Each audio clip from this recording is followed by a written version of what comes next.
मोक्षमार्गस्य नेतारं भेत्तारं कर्मभूभृतां ज्ञातारं विश्वतत्त्वानां वन्दे तद्गुणलाब्धये वन्दे तद्गुणलाब्धये। मोक्ष मार्ग के नेता एवं कर्म पर्वतों के भेदक और विश्व के सब तत्वों के ज्ञायक चेतन संवेदक सद्गुण आप समान प्राप्त हो यही भावना भाकर देव विनय पूर्वक करूं वंदना बारंबार जिनेश्वर देव बारंबार जिनेश्वर देव। तत्वार्थ सूत्र के तीसरे अध्याय की चर्चा हम कर रहे हैं और यहाँ तीसरे अध्याय में मध्यलोक का वर्णन चल रहा है। मध्यलोक के वर्णन के अंतर्गत हमने जम्बू द्वीप का वर्णन देखा और जम्बू द्वीप में क्या क्या है। जम्बू द्वीप में 6 महापर्वत हैं, उसकी वजह से जम्बू द्वीप में 7 क्षेत्र हो गए हैं और उन 6 पर्वतों पर 6 सरोवर हैं। उन 6 सरोवरों से 7 क्षेत्रों में 14 नदियां बहती हैं। इस जम्बू द्वीप में बीचों बीच में लोक का विभाजन करने वाला एक सुमेरु नाम का पर्वत है और वो सुमेरु पर्वत पर 4 वन हैं और उस 4 वनों में हर वन में 4-4 चैत्यालय हैं। तो टोटल मिलाकर सुमेरु पर्वत पर 16 चैत्यालय सुमेरु पर्वत पर हो जाते हैं। और इस सुमेरु पर्वत से जुड़े हुए ही 4 गजदंत पर्वत हैं। उन गजदंत पर्वतों पर भी एक एक अकृत्रिम जिनालय वहाँ पर विराजमान है और इस तरह से गजदंत पर्वत संबंधी 4 अकृत्रिम जिनालय हो जाते हैं। उस गजदंत पर्वतों के कारण जो सुमेरु पर्वत के उत्तर और दक्षिण का एरिया है वो उत्तर और दक्षिण का एरिया 2 पार्ट्स में बट गया। जहाँ उत्तम भोग भूमि है और उसे हम उत्तर वाले हिस्से को उत्तर कुरु भोग भूमि और दक्षिण वाले हिस्से को देव कुरु भोग भूमि कहते हैं। जो उत्तर कुरु भोग भूमि है उसमें एक वृक्ष है, उस वृक्ष का नाम है जम्बू वृक्ष और उस जम्बू वृक्ष के कारण ही इस द्वीप का नाम जम्बू द्वीप पड़ा है। और जो देवकुरु भोग भूमि है उस देवकुरु भोग भूमि में एक शालमली नाम का वृक्ष है। ये जो वृक्ष हैं ये पृथ्वी कायिक हैं। जैसे वनस्पति कायिक हमारे यहाँ हमें वृक्ष दिखाई देते हैं वैसे वृक्ष नहीं है, पृथ्वी कायिक हैं। पूरे रत्नों का बने हुए वृक्ष हैं, इनकी नींव पत्ते वगैरह सब रत्नों के बने हुए हैं। और इन वृक्षों बहुत बड़े बड़े साइज के वृक्ष हैं और इन वृक्षों की बड़ी बड़ी शाखाएं हैं। 4 महाशाखाएं हैं चारों दिशाओं में और उसके अलावा फिर छोटी छोटी शाखाएं हैं। तो वो 4 महाशाखाओं पर जो उत्तर साइड वाली शाखा है उस उत्तर साइड वाली शाखा पर अकृत्रिम जिनालय है। तो एक अकृत्रिम जिनालय जम्बू वृक्ष पर और एक अकृत्रिम जिनालय शालमली वृक्ष पर। इस तरह से सुमेरु पर्वत के आसपास 16 जिनालय तो सुमेरु पर्वत के ऊपर हो गए, 4 गजदंतों के हो गए और ये 2 जम्बू वृक्ष और शालमली वृक्ष, यानी एक जम्बू वृक्ष पे एक शालमली वृक्ष पे। इस तरह से 2 ये वृक्षों से संबंधित अकृत्रिम जिनालय, ये जो गिनती में हम लेंगे गिनती वाले हैं। इसके अलावा हमने जो 6 हिमवन आदि पर्वत हैं, हिमवन, महाहिमवन, निषद, नील, रुक्मी और शिखरी, इन 6 पर्वतों पर 6 अकृत्रिम जिनालय, एक पर्वत पर एक अकृत्रिम जिनालय, 6 जिनालय वो हैं। और विजयार्धों पर भरत क्षेत्र में एक विजयार्थ और ऐरावत क्षेत्र में एक विजयार्थ। इस तरह से हमने अकृत्रिम जिनालय अब तक यहाँ देखे हैं। कल हमने बात की थी कि किस तरह से सीतोदा नदी और सीता नदी वो निषद और नील पर्वतों से निकलकर और देवखुरु और उत्तर कुरु भोगभूमि में होती हुई भद्रसाल वन के बीच में से होती हुई गजंत की गुफा में से निकलकर और किस तरह से विदेह क्षेत्र में से होती हुई वो फिर लवण समुद्र में जाकर मिलती हैं, वो कल हमने चर्चा देखी थी। आज हम कुछ बात करते हैं। मैं ऐसा सोचती हूँ कि अभी 5 दिन पंचमेरु की पूजन चलेगी, जो लोग पूजन करते हैं, तो पंचमेरु का थोड़ा सा स्वरूप आज ले लें हम उस पूजन के आधार पर, ताकि अभी जब हम पूजन करेंगे तो हमको अच्छे से स्वरूप समझ में आ जाएगा। तो प्रीति, मैंने PDF तुम्हें सेंड की है पंचमेरु की पूजन की, तुम शेयर कर दो।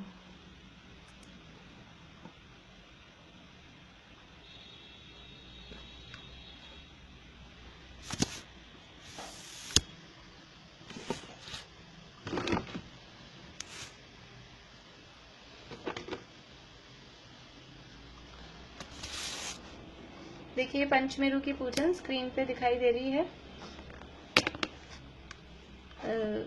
हम तो जयमाला के आधार पर ही करेंगे मुख्य रूप से चर्चा। थोड़ा सा स्थापना का छंद देखते हैं।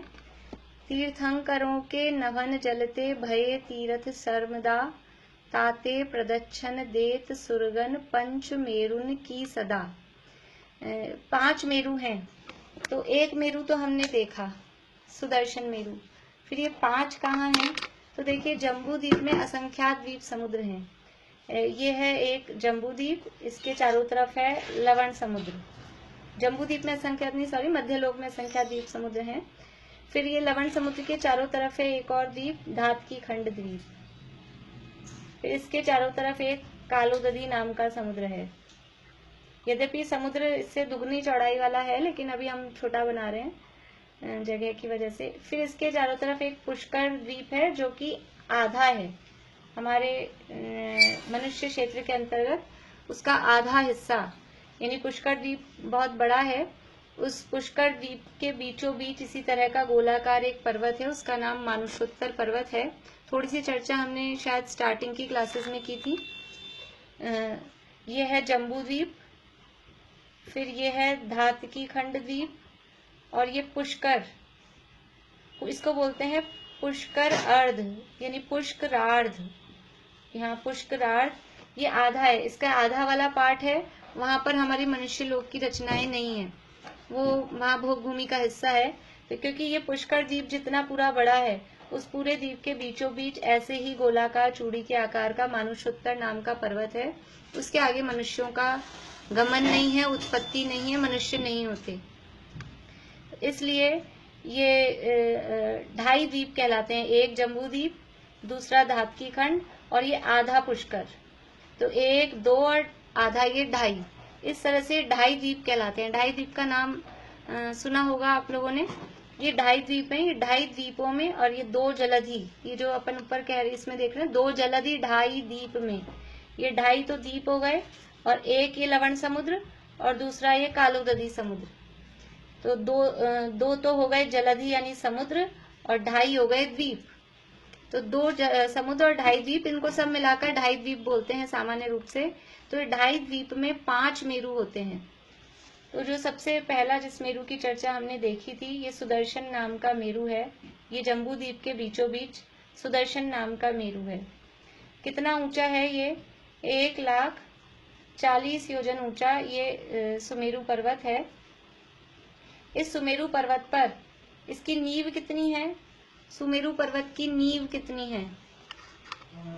बोलिए मोनिका भाभी। हाँ, सुमेरु पर्वत की नींव है 1,000 योजन। 1,000 योजन की इसकी नींव है, और ऊपर कितना है ये? 99,000 योजन ऊपर फिर जमीन के ऊपर विस्तार है। तो टोटल ये 1,40,000 योजन की इसकी चूलिका है। टोटल 1,40,000 योजन का ये सुमेरु पर्वत है, सुदर्शन मेरु इसका नाम है। इसी प्रकार के पर्वत, ये जो धातकी खंड द्वीप है, 2 पर्वत धातकी खंड द्वीप में हैं और 2 पर्वत आधे पुष्कर द्वीप में हैं। तो इस तरह से ये 5 मेरु हो जाते हैं। 2 जलधि ढाई द्वीप में सब गणत मूल विराज ही पूजो असी जिन धाम प्रतिमा। एक मेरु संबंधी कितने जिन चैत्यालय हैं? एक मेरु संबंधी हैं 16। 4 वनों के एक एक वन के 4-4, तो एक सुदर्शन मेरु संबंधी 16 हैं। और हमारे पास मेरु कितने हो गए हैं? 5। एक मेरु संबंधी 16, तो 5 मेरु संबंधी कितने हो जाएंगे जिनालय? 16 पंजे 80।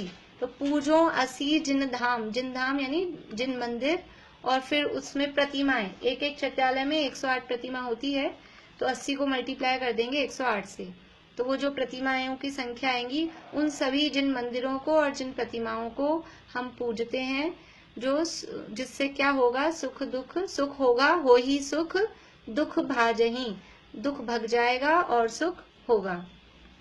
ये स्थापना में सामान्य रूप से कहा है। हाँ प्रीति, जयमाला निकालो।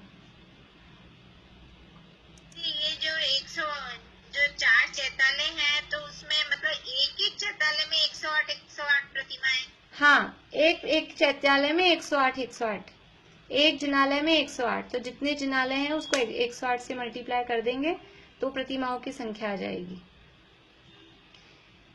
देखिए जयमाला के नीचे, यहाँ नीचे 2 लाइनें हैं। अभी ये प्रथम सुदर्शन स्वामी विजय अचल मंदर कहा, विद्युन्माली नाम पंच मेरु जग में प्रगट। पहला है, इसका नाम है सुदर्शन मेरु, जिसको हम शॉर्ट में सुमेरु कहते हैं। अब दूसरा है विजय। ये विजय मेरु कहाँ है? ये जो बीच में ये दिख रहा है अपने को धातकी खंड द्वीप, तो इस सुदर्शन मेरु के समान ही ये धातकी खंड में इस तरफ, देखिए धातकी खंड द्वीप है एक्चुअल में। इसकी रचना हम और देखेंगे डिटेल में। ये धातकी खंड द्वीप में एक पर्वत यहाँ है और एक पर्वत यहाँ है। इस तरह से उत्तर दक्षिण ये 2 पर्वत हैं। ये धातकी खंड द्वीप है चूड़ी के आकार का, चूड़ी के आकार का धातकी खंड द्वीप है। जम्बू द्वीप तो है थाली के आकार का, तो उसमें तो सारी रचनाएं ऐसे बराबर अपने को पूरी दिखाई देती हैं। अभी जो धातकी खंड द्वीप है ये चूड़ी के आकार का है। तो इसमें क्या है कि यहाँ से यहाँ तक एक ये उत्तर दक्षिण लंबा एक पर्वत है और एक पर्वत इधर है। ये 2 पर्वत हैं, इनको कहते हैं इश्वाकार पर्वत। इश्वाकार, ईशु बोलते हैं बाण को, बाण तीर होता है सीधा, तो ये सीधे ऐसे इस तरह के सीधे पर्वत हैं, इसलिए इन पर्वतों को कहते हैं ईश्वाकार। इनकी डिटेल अपन बाद में देखेंगे, अभी बस थोड़ा सा इनका काम था अपने को, इसलिए अपन ने देखा। ये 2 पर्वत, एक उत्तर तरफ में और एक इस तरह से दक्षिण साइड में 2 पर्वत हैं ईश्वाकार। इन 2 ईश्वाकार पर्वतों की वजह से ये जो पूरा धातकी खंड द्वीप है ये 2 पार्ट्स में बट गया, एक पूर्वी धातकी खंड और एक पश्चिमी धातकी खंड। तो पूर्व धातकी खंड में यहाँ बीचों बीच एक मेरु है, उसका नाम है विजय मेरु, और पश्चिम धातकी खंड में इसी तरह से बीच में मेरु पर्वत है, उसका नाम है अचल मेरु। कौन सा मेरु कहाँ है?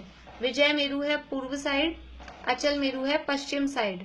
जैसे नाम है सुदर्शन, विजय, अचल, मंदर और विद्युन्माली, तो पहला वाला नाम पूर्व की तरफ है, दूसरा वाला नाम पश्चिम की तरफ है। सुदर्शन तो जम्बूद्वीप के बीच में है, फिर विजय और अचल ये 2 मेरु हैं धातकी खंड द्वीप में। तो धातकी खंड द्वीप में 2 मेरु कौन सा कहाँ पर होगा? तो विजय मेरु है धातकी खंड की पूर्व साइड में और अचल मेरु है धातकी खंड के पश्चिम साइड में। ये विजय मेरु और अचल मेरु। इसी तरह से जो आधा पुष्कर द्वीप है वहां पर भी ये 2 ईश्वाकार पर्वत उत्तर दक्षिण इस तरह से यहाँ पर खड़े हैं। इसके कारण ये आधा पुष्कर द्वीप भी 2 भागों में इस तरह से बट गया, एक पूर्व पुष्करार्ध, एक पश्चिम पुष्करार्ध। तो पूर्व पुष्करार्ध की यहाँ बीचों बीच एक मेरु है, उसका नाम है मंदर मेरु, और पश्चिम पुष्करार्ध के बीचों बीच भी एक मेरु है, उसका नाम है विद्युन्माली मेरु। इस तरह से ये तो पोजीशन है। ये 5 मेरु कहाँ पर हैं? ये 2.5 द्वीप में 5 मेरु हैं। जो 80 चैत्यालय होते हैं ये 5 मेरुओं को मिलाकर, 1 मेरु संबंधी 16 जिनालय और 5 मेरु संबंधी 80 जिनालय। ये मेरुओं की पोजीशन हुई। हाँ, नेक्स्ट पेज करो प्रीति। अब ये मेरुओं की रचना कैसी है कि जैसा सुदर्शन मेरु है वैसी ही लगभग इनकी रचना है, लेकिन नाप तोल में थोड़ा सा फर्क है। सुदर्शन मेरु की हाइट किधर पड़ेगा? विद्युन्माली पश्चिम साइड, पश्चिम पुष्करार्ध द्वीप के पश्चिम साइड में, यहाँ पश्चिम पुष्करार्ध के बीच में। फिर से देख ली। हाँ, क्या कह रहे हैं आंटी? पहले कौन सा बताया? विद्युन्माली। मैं फिर से बता रही हूँ। जम्बू द्वीप के बीचों बीच सुदर्शन मेरु, फिर धातकी खंड की पूर्व दिशा में, पूर्व दिशा मतलब अपनी तरफ, अपने लिए राइट साइड, सीधे हाथ की तरफ, वो है विजय मेरु, विजय। और धातकी खंड की पश्चिम साइड यानी अपने लिए लेफ्ट साइड, वो है अचल मेरु, ये बीच वाला सुदर्शन, जम्बू द्वीप के बीच वाला। फिर जो आधा पुष्कर, ये पुष्करार्ध है, इस पुष्करार्ध की पूर्व दिशा यानी राइट साइड में है मंदर मेरु, मंदर।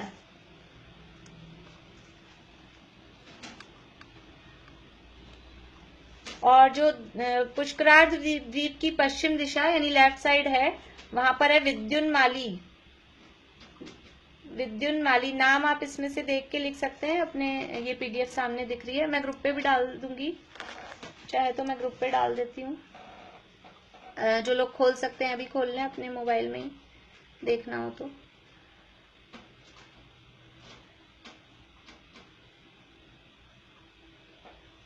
ये 5 मेरु हैं, 2.5 द्वीप हैं, 2.5 द्वीप में ये 5 मेरु हैं, यानी जम्बू द्वीप में तो 1 है। अब द्वीपों की अपेक्षा हम देखेंगे, मैंने ग्रुप में भी डाल दिया, जिन लोगों को वैसे देखना हो तो वैसे भी देख सकते हैं। अगर हम द्वीप की तरफ से देखेंगे तो जम्बू द्वीप में 1 मेरु, धातकी खंड में कितने मेरु? धातकी खंड में 2 मेरु, विजय और अचल। और पुष्करार्ध में कितने मेरु? पुष्करार्ध में भी 2 मेरु, मंदर मेरु और विद्युन्माली मेरु।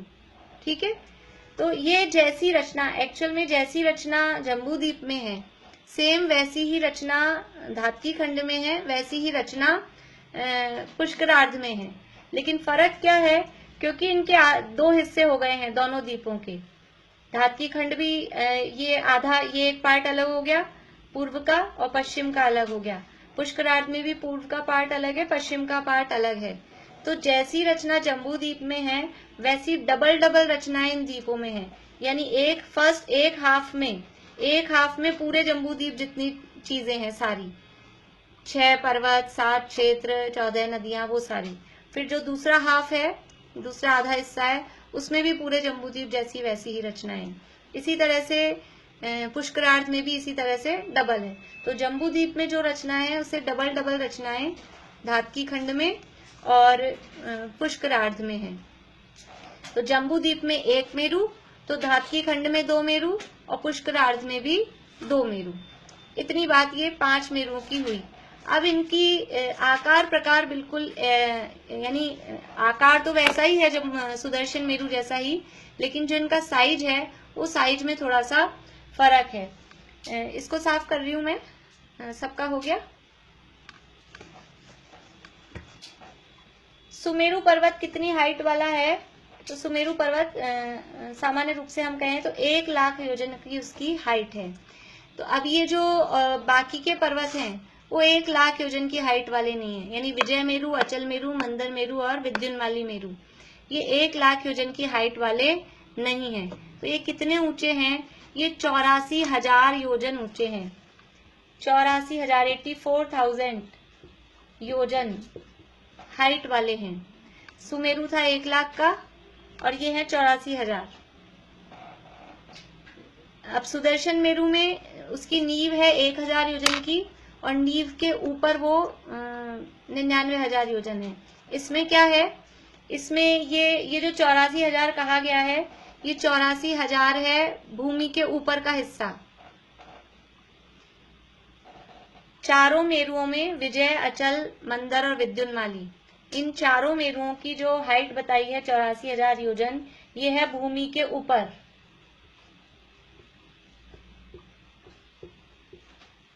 और इसकी नींव है 1,000 योजन, वो अलग से, यानी नींव अगर इसमें हम प्लस कर देंगे तो ये मेरू हो जाएंगे 85,000 योजन के।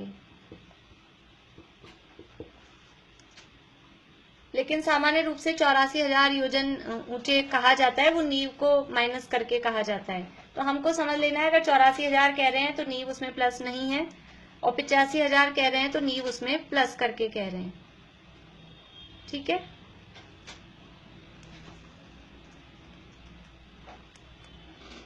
तो अब यहाँ 84,000 योजन की हाइट है इन पर्वतों की। तो किस तरह से इसकी रचना है? जैसी रचना सुदर्शन मेरु की है, यानी कैसी रचना है? सुमेरु पर्वत पे 4 वन है। 4 वन किस तरह से हैं? भूमि पर कौन सा वन है? बोलिए आयुषी जी। सुदर्शन मेरु में भूमि पर कौन सा वन है? क्या नाम? भद्रसाल। बढ़िया। भूमि पर भद्रसाल वन है। तो जिस तरह से भूमि पर भद्रसाल वन वहां पर है सुदर्शन मेरु में, यहाँ पर भी भूमि पर, समझ लीजिए अपन एक, ये चारों मेरुओं की रचना समान ही है, अपन एक नाम समझ लेते हैं, ये विजय मेरु समझ लीजिए। वनों के, हाँ, वनों के नाम सेम है, वनों के नाम सेम है, जो नाम वहां है वही नाम यहाँ है, बस फर्क कहाँ है? हाइट में फर्क है। तो ये भूमि पर तो भद्रसाल वन है। फिर कितना ऊपर चलेंगे सुमेरु पर्वत में कि नंदन वन आएगा? सुमेरु पर्वत में कितना ऊपर चलने पर नंदन वन आता है? 500 योजन। 500 योजन, 500 योजन ऊपर चलने पर नंदन वन। हाँ ठीक है। तो यहाँ पर भी 500 योजन ही,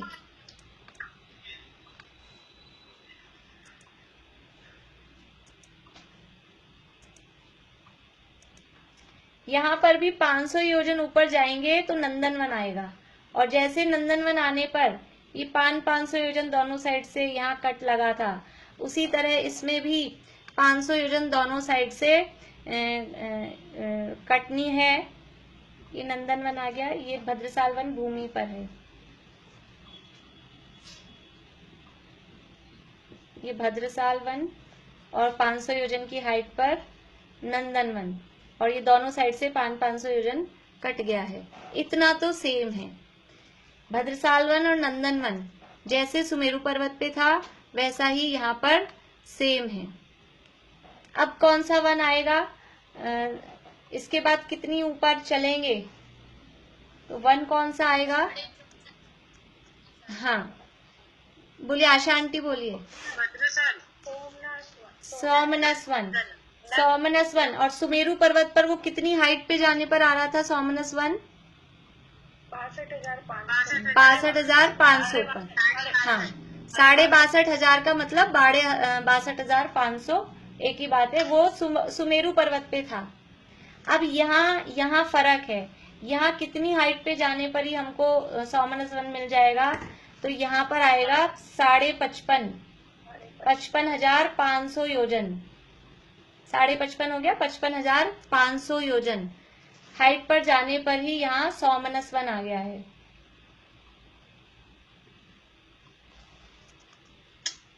क्योंकि हाइट में फर्क है, वो 99,000 योजन ऊंचा था भूमि के ऊपर, और ये 84,000 योजन ही ऊंचा है।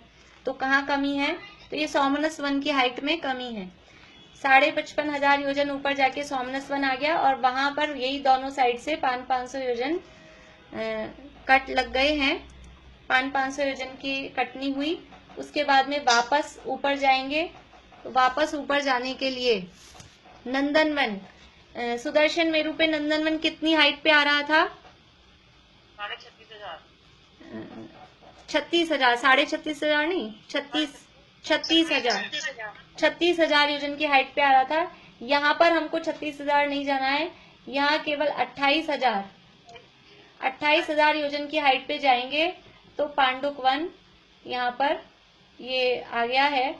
और फिर इस पांडुक वन के ऊपर चूलिका, वही जो 40 योजन की चूलिका थी, वो चूलिका 40 योजन की इसमें भी बराबर वैसी ही है। देखिए फिर से देखते हैं अपन, भूमि पर भद्रसाल वन है। अब हम सुदर्शन मेरु की बात नहीं कर रहे, अब हम विजय, अचल, मंदर और विद्युन्माली 4 मेरुओं को देख रहे हैं। भूमि पर भद्रसाल वन है, उसके बाद में 500 योजन की हाइट पर चले तो नंदन वन आया, और वहां से ये जो पर्वत है 500 योजन दोनों साइड से कट गया। उसके बाद वापस ऊपर गए 55,500 योजन यानी 55,500 योजन की हाइट पर सोमनस वन आया, और सोमनस वन पे भी दोनों साइड से 500 योजन ये पर्वत कट गया। इसके बाद में फिर वापस ऊपर जाएंगे 28,000 योजन की हाइट पर। 28,000 योजन की हाइट पर जाने पर पांडुक वन है, और पांडुक वन पर भी ये जो पर्वत है उसी तरह से 494 योजन कट के और फिर 40 योजन की इसमें चूलिका है, यानी वन वैसे ही है। और जैसे यहाँ भद्रसाल वन में सुमेरु पर्वत पे 4 जिनालय थे, नंदन वन में 4 जिनालय थे, सोमनस वन में 4 जिनालय थे और पांडुक वन में 4 जिनालय थे, उसी तरह से यहाँ पर भी चारों वनों में 4-4 जिनालय। तो एक मेरु में यहाँ पर भी 16 हो गए, तो है मेरु यहाँ पर 4, इसलिए ये हो जाएंगे 16 नहीं, ये 4 मेरु है ना, हाँ 4 मेरु हैं और 4 मेरु पे 16 जिनालय हैं, तो ये 64 तो ये जिनालय हो गए और 16 अपने सुमेरु पर्वत के, तो ये सब मिलके 80 जिनालय यहाँ पर हो जाते हैं।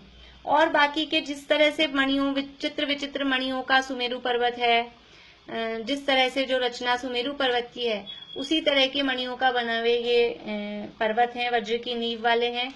1000 योजन की इनकी नींव है, नींव जो है इनकी वो 1000 योजन की है।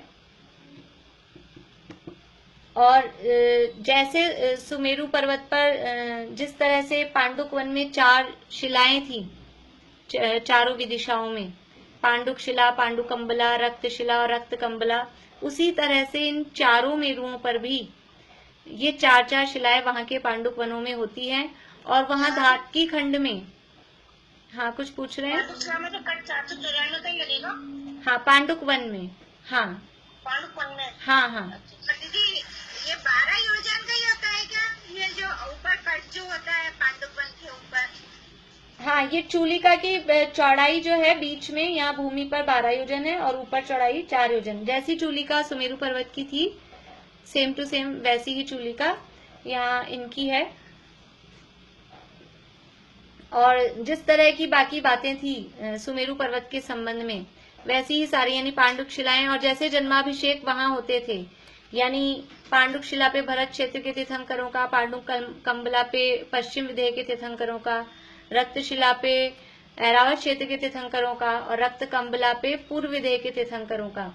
तो ये जो अभी हमने देखे थे ना धातकी खंड में पूर्व धातकी खंड, तो पूर्व धातकी खंड के जो तीर्थंकर हैं उन वहां पूर्व धातकी खंड में भी भरत क्षेत्र है, ऐरावत क्षेत्र है, पूर्व विदेह है और पश्चिम विदेह है, वो रचना हम देखेंगे।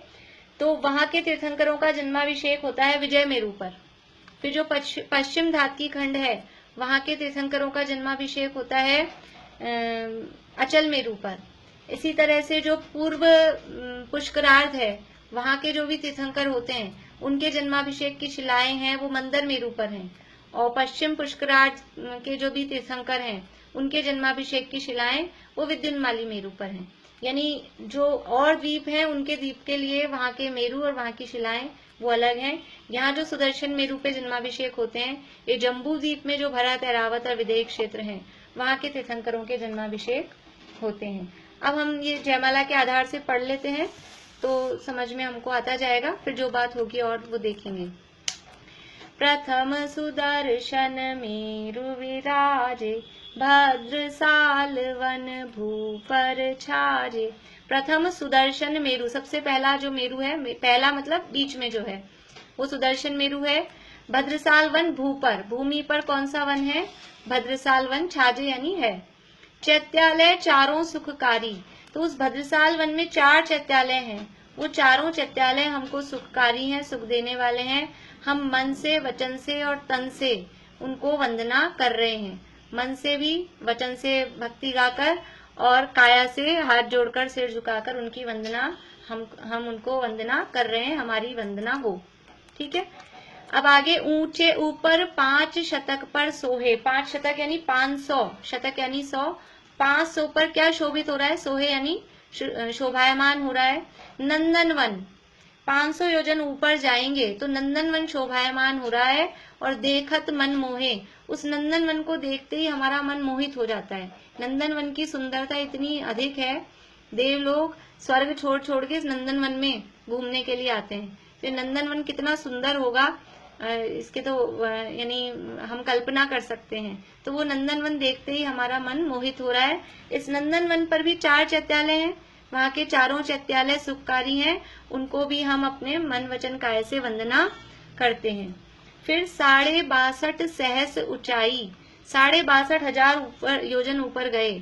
वन सुमनस शोभे अधिकाई, तो सौमनस वन, ये अभी वर्णन किसका चल रहा है? सुदर्शन मेरु का। तो सुदर्शन मेरु में 62,500 योजन ऊपर जाएंगे तो सौमनस वन आएगा और वो भी बहुत शोभायमान है।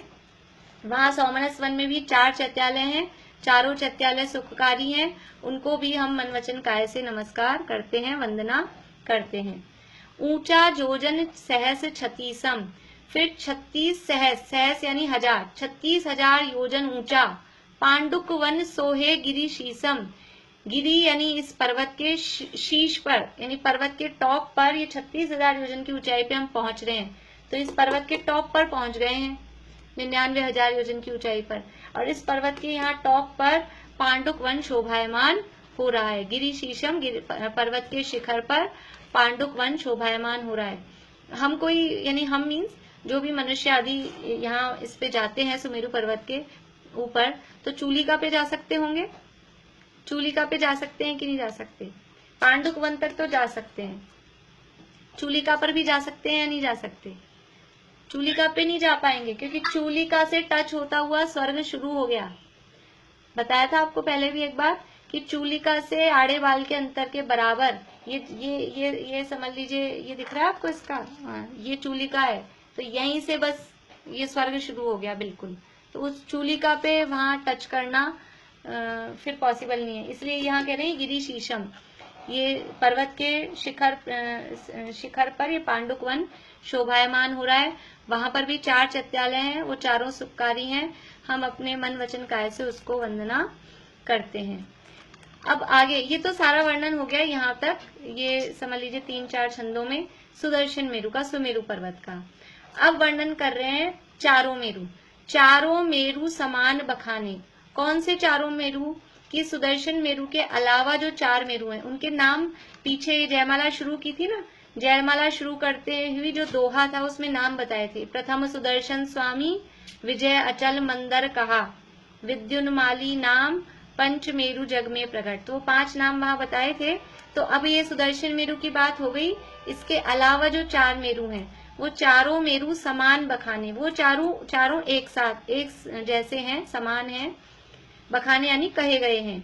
उनमें भी क्या है? भू पर भद्रसाल चहु जाने, उन चारों मेरुओं पर, जमीन पर भद्रसाल वन जानना चाहिए। चैत्यालय 16 सुखकारी, मन वच तन वंदना हमारी। ये 16 कहाँ से आ गए चैत्यालय? ऊपर तो लिख रहे थे चैत्यालय चारों सुखकारी, और यहाँ लिख रहे हैं चैत्यालय 16 सुखकारी। ये 16 कहाँ से आ गए चैत्यालय? कि देखिए भद्रसाल, बढ़िया बढ़िया बढ़िया, भद्रसाल वन में 4 हैं, एक भद्रसाल वन में 4 जिनालय, एक भद्रसाल वन में 4 जिनालय, लेकिन हम 4 मेरुओं की रचना देख रहे हैं, तो 4 मेरुओं के 4 भद्रसाल वन।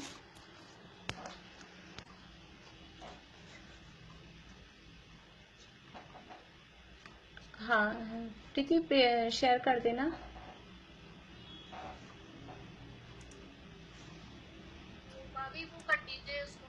अच्छा ठीक है, हाँ ठीक कर दिया। तो चारों कैसे हुए कि एक भद्रसाल वन में तो 4 जिनालय हैं, लेकिन चार मेरु संबंधी भद्रसाल वन 4 हो गए, तो 4 को 4 से मल्टीप्लाई करना पड़ेगा हमको, यानी एक वन भद्रसाल वन में 4 जिनालय, तो 4 भद्रसाल वन में 16 जिनालय। इसलिए लिखा कि चैत्यालय 16 सुखकारी, मनवच तन वंदना हमारी। फिर देखिए आगे, 5 चैत्यालय के। देखिए सुदर्शन मेरु का वर्णन तो अलग कर दिया, सुदर्शन मेरु का वर्णन ऊपर अलग कर दिया, उसके 16 अलग बता दिए।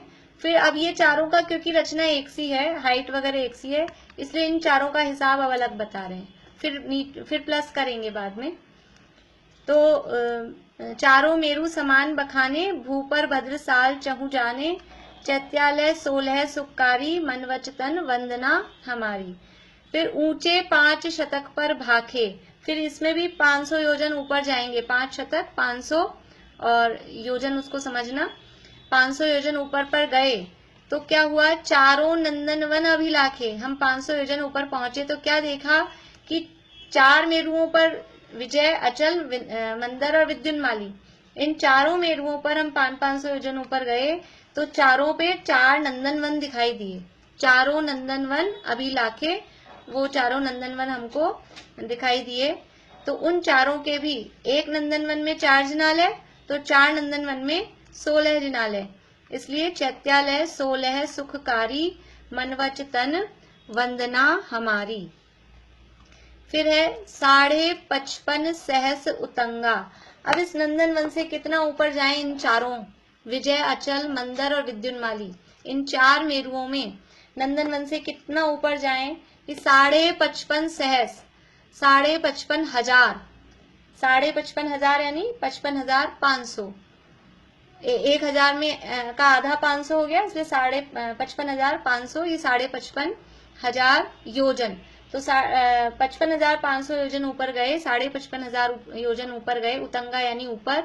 100 मनस 4 बहुरंगा, तो यहाँ चारों मेरुओं पर हमको 4 सौमनस वन दिखे, और कैसे हैं वो, बहुरंगा यानी बहुत विविध प्रकार के रंगों वाले, वहाँ बाग बगीचे इत्यादि वहां पर हैं, तो इसलिए वो बहुरंगा, ऐसे रंगीन हमको ये सौमनस वन दिखाई दिए। अब इन चारों सौमनस वन में एक एक में 4-4 हैं, तो 16 जिनालय हैं। वो चैत्यालय 16 सुखकारी, मनवच तन वंदना हमारी। उच्च 28 सहस बताए। अब कहा कितना ऊपर जाना है, उच्च यानी ऊंचा, 28 सहस, 28,000 ऊंचा बताया गया है। कौन क्या बताया गया है, पांडुक, पांडुक चारों वन शुभ गाए। 28,000 योजन की ऊंचाई पर इन चारों मेरुओं में चारों पांडुक वन शुभ गाए, यानी वो शुभ पांडुक वन बताए गए हैं। चैत्यालय 16 सुखकारी, इन चारों पांडुक वनों के भी 16 चैत्यालय हो गए हैं। तो मनवच तन वंदना हमारी। इस तरह से ये जो 4 मेरु हैं, विजय, अचल, मंदर और विद्युन्माली, नाम याद जिनको नहीं हो वो कर लें। पहला सुदर्शन, फिर विजय, अचल, मंदर और विद्युन्माली। और जो अभी नए नाम याद कर रहे हैं वो इसी तरह से करें जैसे मैं एक्शन करके कर रही हूँ। सुदर्शन, फिर विजय, फिर अचल, फिर मंदर, फिर विद्युन्माली, ताकि आपको उसकी दिशा भी ख्याल रहे। एक राइट, फिर लेफ्ट, फिर राइट, फिर लेफ्ट, ऐसा। तो ये जो 4 हैं, विजय, अचल, मंदर और विद्युन्माली, इन चारों में मिलाकर हो गए 64 जिनालय। चारों में मिला के 16 वन हो गए, और एक एक वन में 4-4 जिनालय हैं, तो 64 तो इनके हो गए। और ऊपर बता दिए थे 16 जिनालय सुदर्शन मेरु के, तो 16 और 64 ये प्लस करेंगे तो 80 हो जाएंगे। या फिर सीधा सीधा हम करें, 5 मेरु हो गए, 5 मेरु में एक मेरु संबंधी 16 जिनालय हैं, तो 5 मेरु संबंधी 80 जिनालय इस तरह से हो जाते हैं। देखिए लास्ट की 2 लाइनें हैं। सुर नर चारण वंदन आवे। सुर, सुर यानी होता है देवता। यहाँ इन 5 मेरुओं में कौन वंदना करने के लिए आते हैं, सुर आते हैं, देव आते हैं। और नर, नर यानी मनुष्य भी जाते हैं। कौन से मनुष्य आते हैं यहाँ पे वंदना करने, हम तो कभी नहीं गए।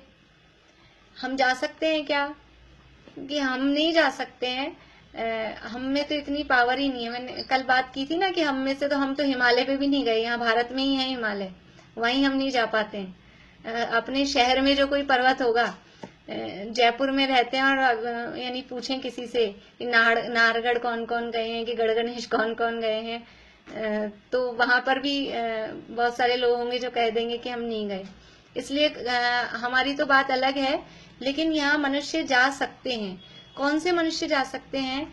कि जो विद्याधर मनुष्य होते हैं, इन पंच मेरुओं में इतनी इतनी ऊंचाई पर, इतनी इतनी हाइट पर जो जिनालय हैं, उनकी वंदना करने के लिए विद्याधर मनुष्य जा सकते हैं, जाते रहते हैं। उनको विद्याएं होती हैं, विद्याओं के माध्यम से आकाश में उड़ना वगैरह, गमन करना, वो उनके लिए संभव होता है, वो वहां जा सकते हैं। इसके अलावा हम जैसे मनुष्यों में भी यदि कोई रिद्धि हो जाए, मुनि आगे कह रहे हैं सुर नर चारण, चारण कह रहे हैं चारण रिद्धिधारी, चारण रिद्धिधारी मुनिराज, नाम सुना होगा आप लोगों ने।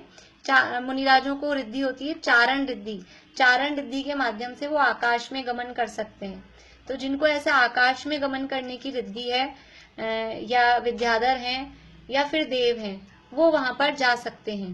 क्योंकि बाई रोड जाना तो पॉसिबल है नहीं, बीच बीच में इतने लवण समुद्र, इतने बड़े बड़े समुद्र हैं, हम सोचे हम ऐसे चले जाएंगे, तो ऐसे तो जाना पॉसिबल नहीं है। आकाश से उड़कर ही जाना पॉसिबल है।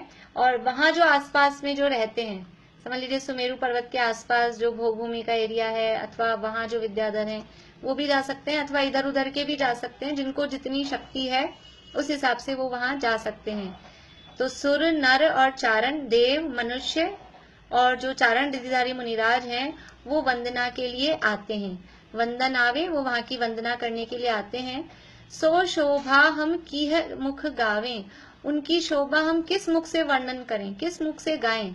उनकी जो शोभा है, इन चैत्यालयों की शोभा है, और वहां जो देवता आदि वंदना के लिए आते हैं, तो वो जो वहां माहौल होता है, वो हम किस मुंह से वर्णन करें, यानी उसका वर्णन करने के लिए हम समर्थ नहीं है, वो कुछ अलग ही बात होती है। अब देखिए टोटल करके यहाँ बता रहे हैं, चैत्यालय 80 सुखकारी, ये सारे 16 तो ऊपर कर दिए थे सुदर्शन मेरु के चारों चारों करके, और इसके बाद में 16 16 16 अलग करके ये विजय, अचल, मंदर और विद्युन्माली के किए, तो सब मिला के हो गए चैत्यालय 80 सुखकारी, मन वच तन वंदना हमारी। इस तरह से जो 5 मेरु हैं, इनमें 80 जिनालय हैं, और एक एक जिनालय में 108 प्रतिमाएं हैं। उन सबको हमारी मन से, वचन से और काया से हम उनको वंदना करते हैं, नमस्कार करते हैं। अभी 10 लक्षण में जो शुरू के 5 दिन होते हैं, वो पंचमेरु कहे जाते हैं। इस तरह से कुछ बना दिया, 5 दिन पंचमेरु की पूजन करते हैं, और 5 उपवास जो करें उनको पंचमेरु के उपवास, एक आसन करें तो पंचमेरु के, इस तरह से वो नाम देते हैं। तो ये पूजन हम अभी रोज करते हैं, इसलिए इसका अर्थ हमने आज देख लिया है। देखिए दोहा और है इसमें, पंचमेरु की आरती पढ़े सुने जो कोय, ध्यानत फल जाने प्रभो तुरत महासुख होए। पंचमेरु की आरती पढ़े सुने जो कोई, आरती को पढ़ सकते हैं? हम तो सोचते थे आरती ऐसे ऐसे ही करते हैं, आरती को पढ़ते भी हैं कि वास्तव में आरती कहते ही गुणगान करने को है। भगवान का गुणगान करना, उसी का नाम आरती है। इधर से उधर दीपक घुमाना, उसका नाम आरती नहीं है। भगवान का गुणगान करना, उसी का नाम आरती है। तो ये जो पंचमेरुओं में जो जिनालय हैं और वहां पर जो भगवान विराजमान हैं, उनका जो गुणगान पढ़ता है, सुनता है, पढ़े सुने जो कोय, उनका गुणगान पढ़ता है, मतलब उनका गुणगान मुंह से पढ़ता है, और जो सुनता है कानों से, ध्यानत फल जाने प्रभु, उसका फल, हे ध्यानत राय, उसका फल जानो। क्या है फल? तुरत महासुख होए, उस जीव को तुरंत ही महासुख की प्राप्ति होती है। जो मन वचन काय पूर्वक, उपयोग पूर्वक इन पंचमेरुओं में जो जिनालय हैं, जहाँ जो प्रतिमाएं विराजमान हैं, उनकी भक्ति पूर्वक आरती करते हैं। आरती करते हैं मतलब उनका गुणगान करते हैं, अथवा उनका गुणगान सुनते हैं। ये जो हम रचना पढ़ रहे हैं, ऐसा लगता है ना इनको पढ़ने से क्या होगा, तो यहाँ देखो उसका फल बता दिया कि हम ये जो पूरा वर्णन पढ़ रहे हैं, सुन रहे हैं अभी रचनाएं, ये सब पंचमेरु की आरती चल रही है। और उसका फल क्या है? तुरंत महासुख होए, तुरंत ही उस जीव को महान सुख की प्राप्ति होती है। क्योंकि दुख किस चीज का है? दुख होता है राग, द्वेष और मोह का।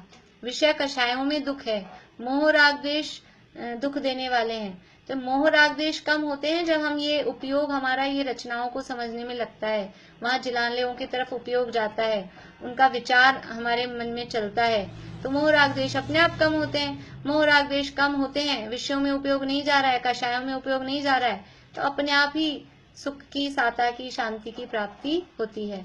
इसलिए तुरंत ही उसको महासुख की प्राप्ति होती है।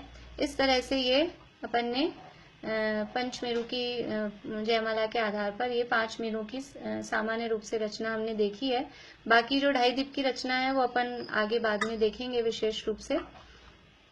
चलिए, और किसी को अभी कुछ पूछना है तो बोलिए। पर्वत पर एक सुमेरु पर्वत पर 4 वन है, हाँ। तो फिर 4 के तो 16 20 होने चाहिए ना, वन 16 कैसे हुए? 4 के एक सुमेरु पर्वत पर 4 वन है।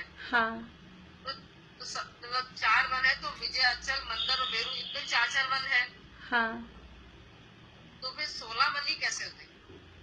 वो हम विजय, अचल, मंदर और विद्युन्माली इन 4 के निकाल रहे हैं अभी, क्योंकि इन चारों की जो नाप थी ना 84,000 योजन ऊंचे हैं, तो इन चारों के 16 निकाले और सुदर्शन मेरु का अलग निकाल लिया, तो सुदर्शन मेरु के अलग से प्लस किए।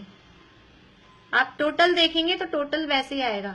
5 मेरु हैं, एक मेरु संबंधी 4 वन, तो 5 मेरु संबंधी कितने वन हो गए?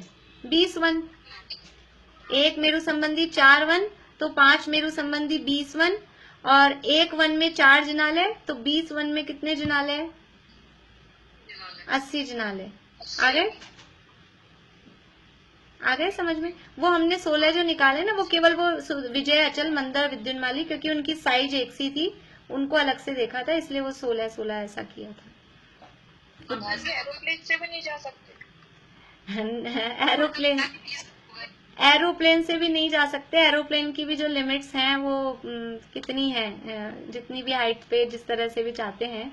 बीच में विजयार्थ पर्वत आ जाता है, वो विजयार्थ पर्वत काफी ऊंचा है। फिर इसके बाद में हिमवन पर्वत आ जाता है, फिर महाहिमवन 200 योजन का, फिर निषद पर्वत 400 योजन का, तो बहुत ऊंचे ऊंचे पर्वत आ जाते हैं।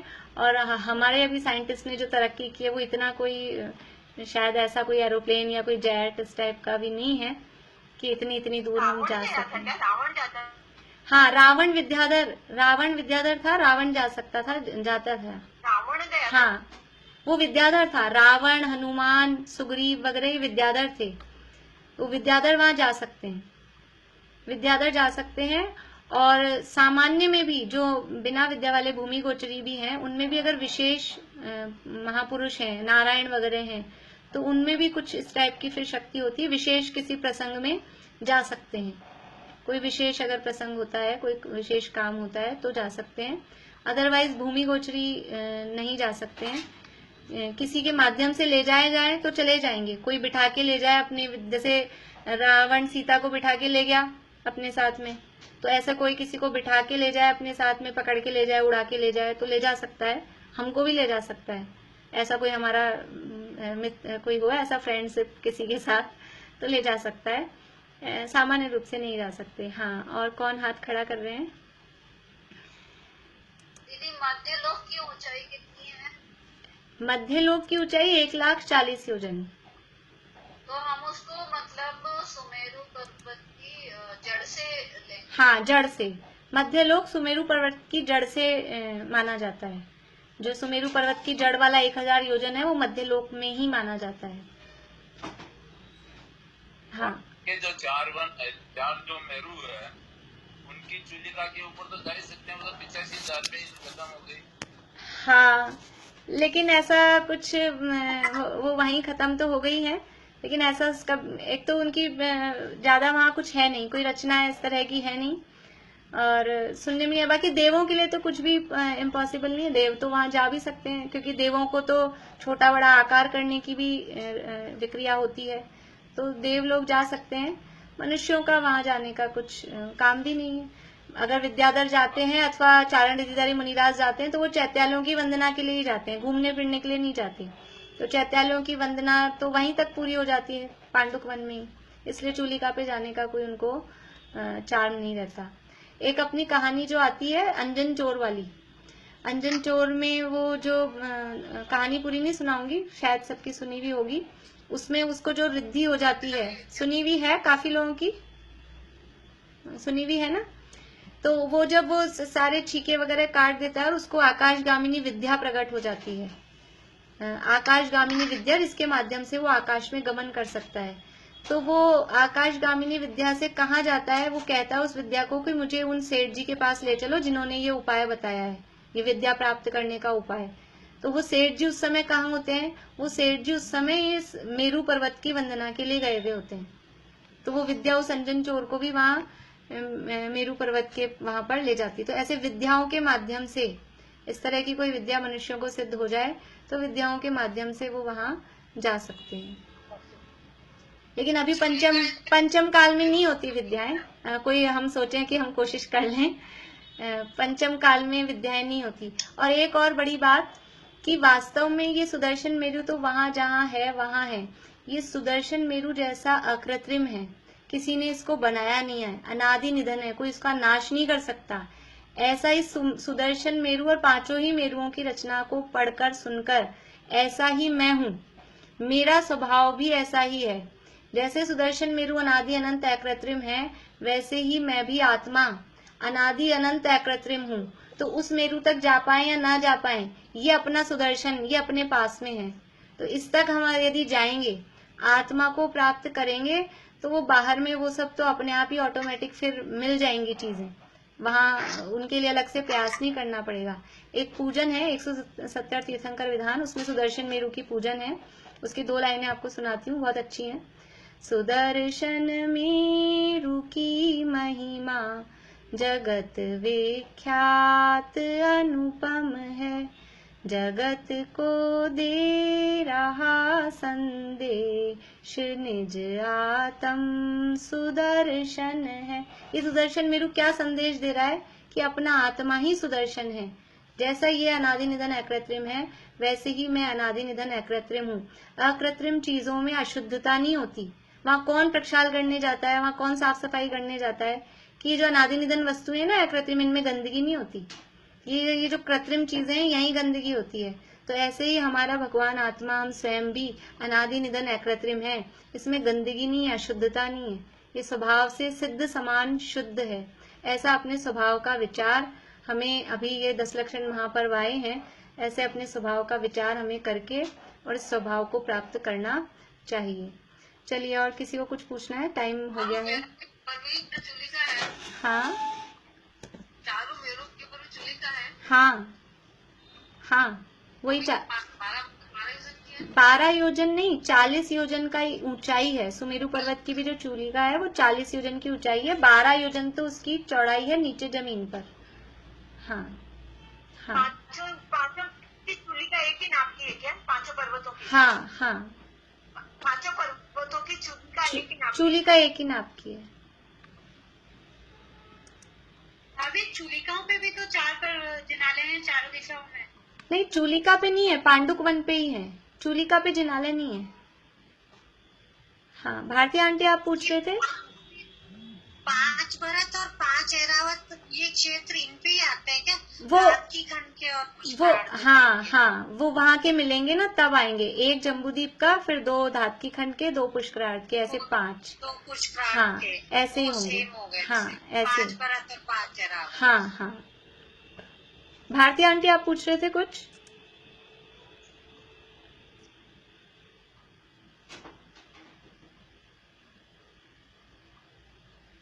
चलिए, और किसी को पूछना है कुछ?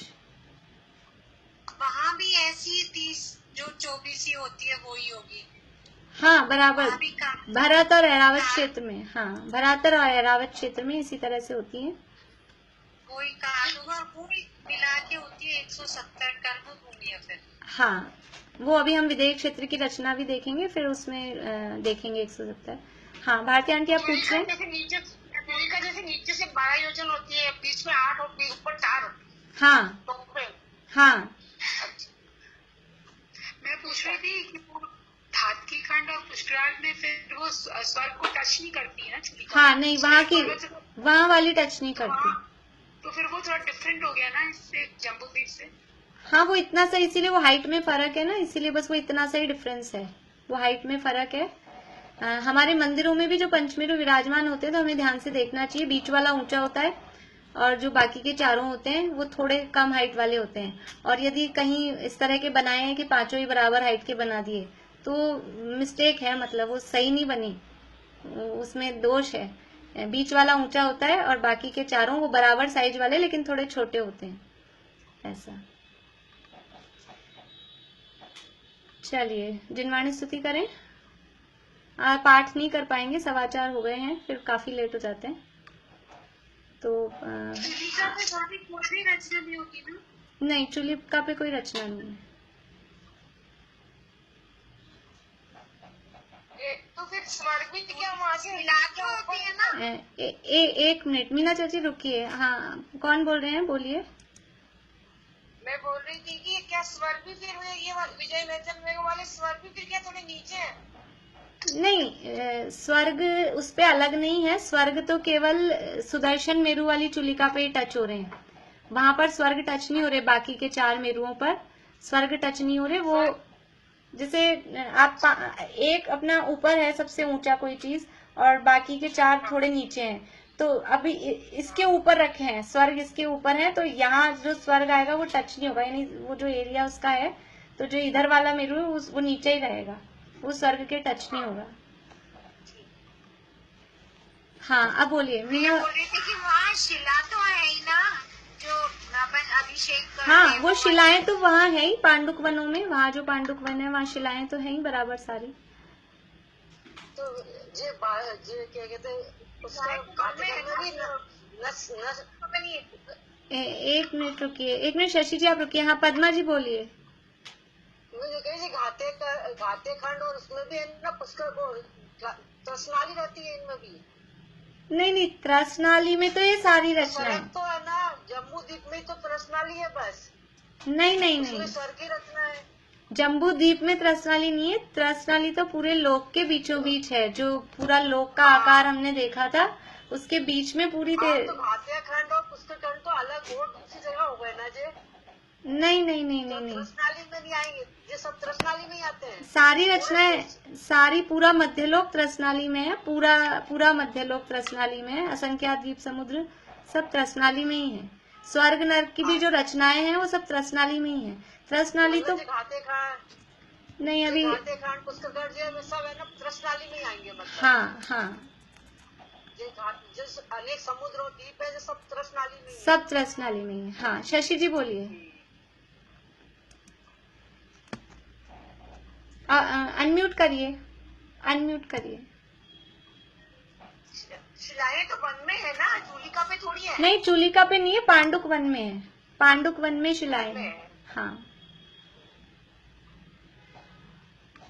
चलिए हो गए सबके, और किसी को कोई शंका? त्रसनाली के बाहर का जो मध्यलोक वाला एरिया है उसके समान है, वो किसमें आएगा? त्रसनाली के बाहर नहीं है मध्यलोक, मध्यलोक त्रसनाली बाहर, तो मध्यलोक के बाहर जो एरिया है ना, त्रसनाली के बाहर 3 राजू जो बचा हुआ एरिया है वो किसमें आएगा फिर? अब वो उसको यानी मध्यलोक तो एक बार राजूबा एक राजू का ही कहा जाता है, उसको स्थावर लोक बोल देते हैं। वो बाकी बाहर जो हिस्सा है ना त्रसनाली के आउटसाइड में जो भी हिस्सा है उसको स्थावर लोक कह देते हैं, वो स्थावर लोक है। मध्यलोक तो ऊपर वाला तो ऊर्ध्वलोक हो गया, नीचे अधो हो गया। हाँ तो मध्यलोक में मध्यलोक कह सकते हैं, लेकिन वैसे मध्यलोक में जो असंख्यात द्वीप समुद्र है उसके लिए जो मध्यलोक की नाप आती है तो मध्यलोक 1 राजू बाय 1 राजू बाय 1,40,000 योजन, ऐसा वो मध्यलोक का कहा जाता है। ये जो 1000 योजन नींव है वो चित्रा पृथ्वी में रहती है। हाँ वो चित्रा पृथ्वी जो है 1000 योजन की, बस वो वहीं तक है। मध्यलोक के जितने भी अधोलोक में आएगी या मध्य में? मध्यलोक में। हाँ बोलिए चमेली आंटी। ये जो मेरु पर्वत पे अभिषेक होता है तीर्थंकरों के, इनके तो उन चारों पर्वतों पे किनके अभिषेक होते हैं फिर, जो अजय विचल मतलब धातकी खंड के जो तीर्थंकर होते हैं, धातकी खंड में पूर्व धातकी खंड के तीर्थंकरों के अभिषेक वो विजय मेरु पर होते हैं। पश्चिम धातकी खंड के तीर्थंकरों के अभिषेक अचल मेरु पर होते हैं और वैसे ही। पूर्व पुष्करार्ध के तीर्थंकरों के अभिषेक मंदर मेरु पे होते हैं और पश्चिम पुष्करार्ध के तीर्थंकरों के अभिषेक विद्युन्माली मेरु पर होते हैं। तो भरत और ऐरावत क्षेत्र तो होंगे नहीं वहाँ पे? नहीं, वहां पर भी भरत ऐरावत क्षेत्र हैं, वो हम रचना देखेंगे। वहां पर भी बिल्कुल ऐसी ही रचनाएं हैं, तो वहां भी भरत क्षेत्र है, लेकिन उसको बोलेंगे धातकी खंड का भरत क्षेत्र। और फिर धातकी खंड में भी पूर्व धातकी का है कि पश्चिम धातकी का है, ऐसे ही पूर्व पुष्करार्ध का है या पश्चिम पुष्करार्ध का है, ऐसे उसमें डिफरेंस पड़ेगा। और रचना में भी उस शेप अलग टाइप की आएगी, वो हम देखेंगे आगे। और ये मध्य लोग जो है जो चित्रा पृथ्वी से स्टार्ट हो जाता है, मतलब गिना जाएगा। हाँ ऐसा? हाँ, चित्रा पृथ्वी से। 1000 योजन आप नींव बता रहे हैं। हाँ, वहीं से मध्य लोक गिना जाएगा। ये त्रस नाली के बाहर स्थावर लोक है, तो इसमें स्थावर जीव रहते हैं क्या? हाँ, स्थावर रहते हैं, 5 प्रकार के स्थावर रहते हैं त्रस नाली के बाहर। मनुष्य भी रहते हैं? नहीं नहीं, स्थावर यानी एकेंद्रीय, पृथ्वी का एक, जल का एक, अग्नि का एक, वायु का एक, वनस्पति। मनुष्य नहीं रहते। मनुष्य तो केवल 2.5 द्वीप में ही रहते हैं बस, इसके अलावा और कहीं नहीं रहते। भाभी मध्य लोक और उदो लोक में भी जो स्वर्ग और नरक की रचना है वो त्रस नाली में है ना? हाँ, ऊर्ध्वलोक और अधोलोक में जो रचनाएं हैं स्वर्ग की, नरक की, वो सब त्रस नाली में ही है। वो जो अपना नक्शा है ना ब्लू वाला, जो अपन ने ग्रुप के आइकन पे भी लगा रखा है, मैंने पहले भेजा था, वो पूरा 3 लोक का, उसमें आप देखना जो त्रस नाली है बीच में। देखिए अभी मैं निकाल के दिखाऊं आपको।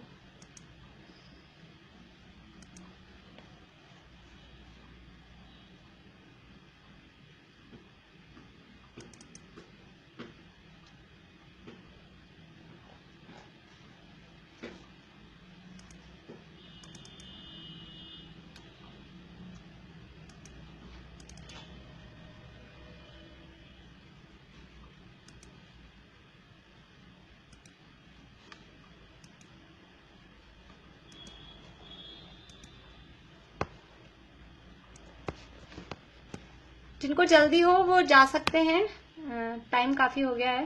दिख रहा है आप लोगों को?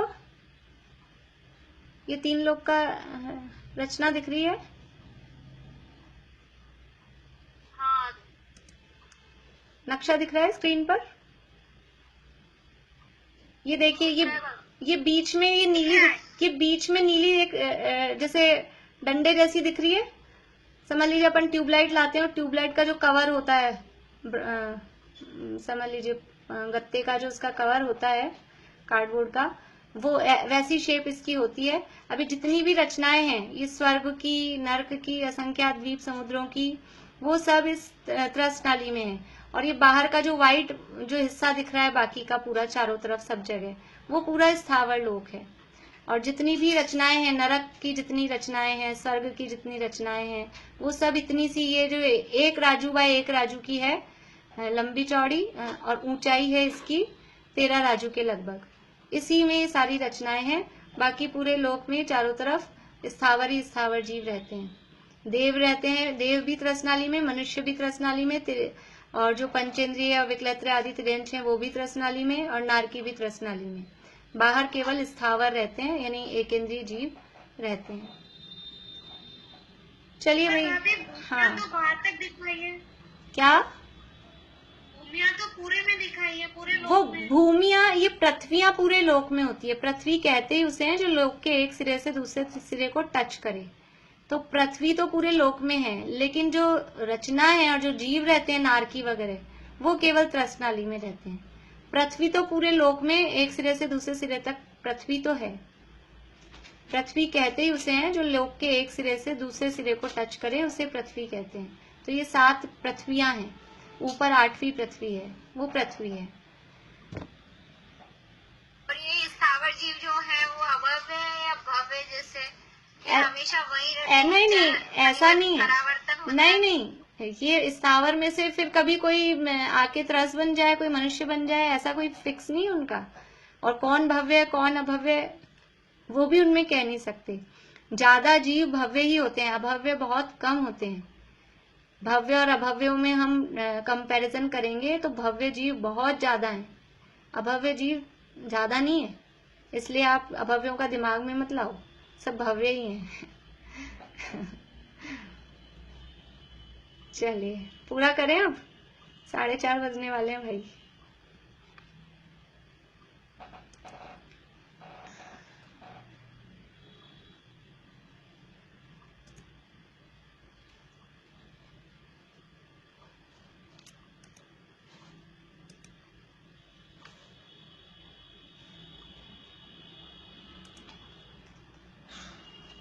चलिए ऐसे ही आप लोग देख के बोल लीजिएगा चंद्र पर भगवान की वंदना।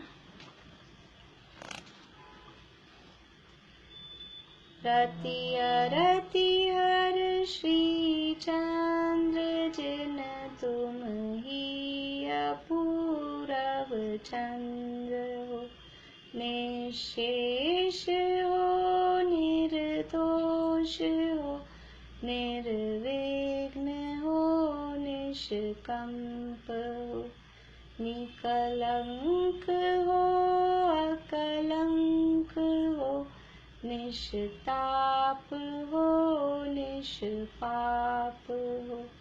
यदि है अमावस अज्ञ जन तो